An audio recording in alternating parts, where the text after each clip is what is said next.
bam, yibona sis uSimpigama igama lakhe masithi nguQueen. Queen intombi yangaphi Mthatha kunye lale kuthiwa kusentaba yasemishini.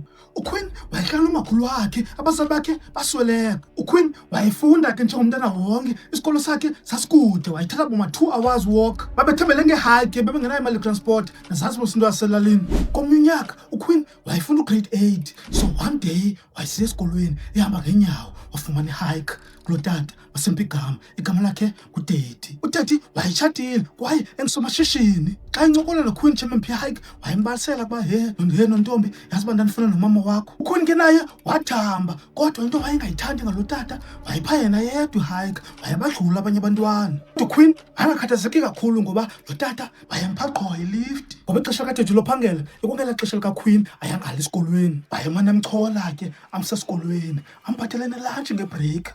Wayenza ke lento uDaddy unyaka wonke, konke emane echola uQueen amsesikolweni amphile hike, abadlula abanye abantwana akholisa uQueen yedwa. Yazi uDaddy into wayenza kuQueen, kodwa uQueen wayengamxeli kowabo. uDaddy wayemane embhresha amathanga. uQueen wayeyibona lento kodwa engayixeli kowabo. Unyaka waphela oko besenza lento.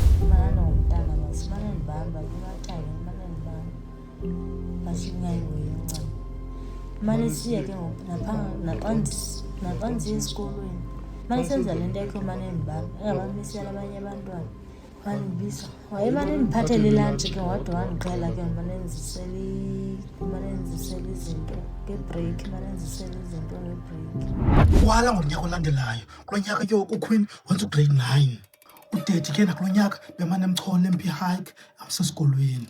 uDaddy ngoku wayidikiwe upressure amathanga, wayezifuna phakathi. Wabhuka ihotela uDaddy kenye indawo ekuthiwa seQueen's Lounge Hotel eMthatha. Abama seMthatha bayayazi ane uDaddy wayibhuka le hotel eQueen's Lounge, besithi xa ebuya esikolweni uQueen's baye hotel.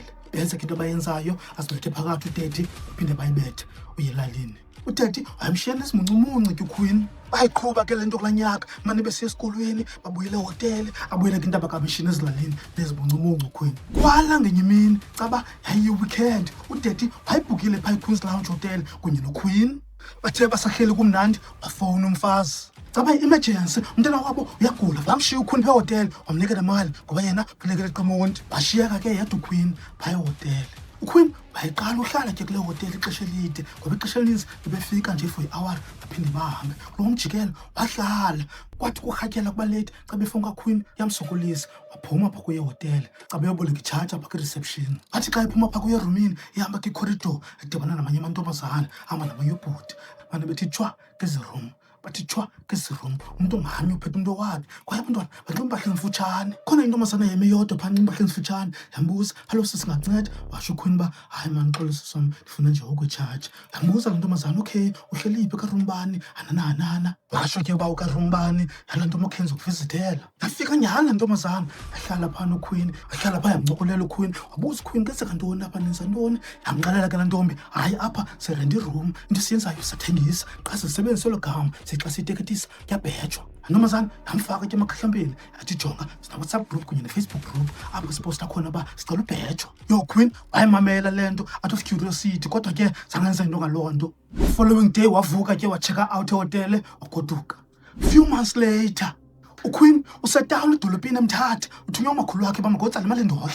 Adibana nomnye umfana ke phana, lo mfana yamphemisa, sithi basisi bengicela nje ukho number yakho mani. Anana ibhasi yami izondishiya, bengincokola efowunini. Anyanke ba-exchange numbers, wayibetha lo mfana ukhwela ibhasi. Wancokola ke uQueen nalo mfana, zahamba iintsuku zahamba inyanga, ndabona ukuba in love. Lo mfana zangaphosa maseko. After 6 months wamthumela imali uQueen, wathi makasondele apha khoya. Lo mfana wasebenzisa kula macala phaa ngaseGeorge Bomaplate phaa eGarden Road. Waye uQueen ke kulo mfana, hayi ayilavi-davi, balala ebhedini bebabini, bavuke ekuseni bebathathu. Onomntana uQueen nalo mfana. uQueen waba nentloni ke ugoduka ngoba umakhulu wakhe ecabona ipeperepepe, so waqomba makahlale phaa eGeorge. Kwaye yena lo mfana batshata. Bathi botshata noQueen waromela umsebenzi. After 2 years betshatile waphinda wamitha uQueen. Yho, yabona ke kulo mjikelo umfana waqesa uba ne-bricks watshintsha. Sambona ke verbal ethetha kakubi kunye noQueen, sambona i-physical em-abuse uQueen. Yho, umntana abantu wayesiva kabuhlungu, waqombe akanoyihlalela le nto apha eGeorge. Wathatha kwakhe nabantwana bakhe wayibetha wabuyela emakhaya. Uthe uQueen esandofika emakhaya, yho, usweleka umakhulu. waqalisa ke ubanzima empilweni kaQueen. Udaddy wayemane efowuna naye ba yena ntombi ndivile nganana ukuba ubuyile sigqibezele manje apho sike khona. uQueen wangasasibhayisa sikilembo ngoba wayevile ukuba bayazalana kwaye zibuyile nengqondo ukuba amanye umuntu otshadileyo lona kwaye intanga amamama ayikho lanto bendiyenza. So azibuyisa pha kudaddy. Ndike ngoku edaliba lapho ndingasamthandi ncam. Ndandingamaziba lapho njengoba ndingumajola naye ngojola. Lakhole yayivela kudaddy yamkhumbuza ayincoko wanayo nenye intombazana pha eQueen's Lounge Hotel. Sangapho semaseko uQueen wathatha abantwana wabasekula tetabo. uQueen ngaloo mini waqalisa ubhala ke groups WhatsApp nako Facebook ba cela nibheje ke nam. Yo uthi Pifta zaza sibhapha. Okay, ndabona okay ndidinga imali ndasike ndapost. Ndenze 1.5 ngeday. Ndagoduka mane 3.0. So laa nto mna zange ndiyenziswe ngumntu. Ayishem ndazenzela noqhatha ndixoke ngomntu. Yabe ke sisiqalo sikaQueen eso sothengisa. I-arrangement apha eQueen's osisi apha bahostayo babhatala 400. uQueen yena uthi imali wayenza ngosuku yapha ku-1.5 isho ku-3.5. oQueen baprotected ke pha eQueen's Lounge ngoba barenta kwamagweja. If wena uzama usenza clever ungabhatali okanye ufuna uyifaka irapha njengesivumelano baxela phakula magweja. Yo amagweja seQueen's akubetha kudumbisa kuri-arrange uphumula amaduma entloko ngacinga ngomnye wabo. Bayenza ke lento Queen nabafana ke bafuna ucooperate mane beqala phaka amagweja. Yo magweja asenzele abetha umuntu pha qhoqa ufika apha eQueen's khomnto bethwayo mandishizwa ngamanzi. Kodwa if you cooperate akonto izokwenzeka kuwe. Yo until one day ajama amadama namanzi. uQueen ulindile pha kuye Romini cebe business ngale mini isilehe. Afumana icall ke vela kuWhatsApp. Hola Queen, shap kunjani? Bengicela ukubheja. uQueen athi hayi tsana izakhe ndilapha eQueen's Lounge ka room 9. Umjita athi hana ndizishayo ngena apho hanana yandijabusela lo ndawo abantu bazongibona xa ngene apho. Wena izapha kum. Yo uQueen wayethandabuza engafuni ukuya kulo mfana kodwa ibusiness ngale mini yayisilehe. Wayibetha iya kulo mfana.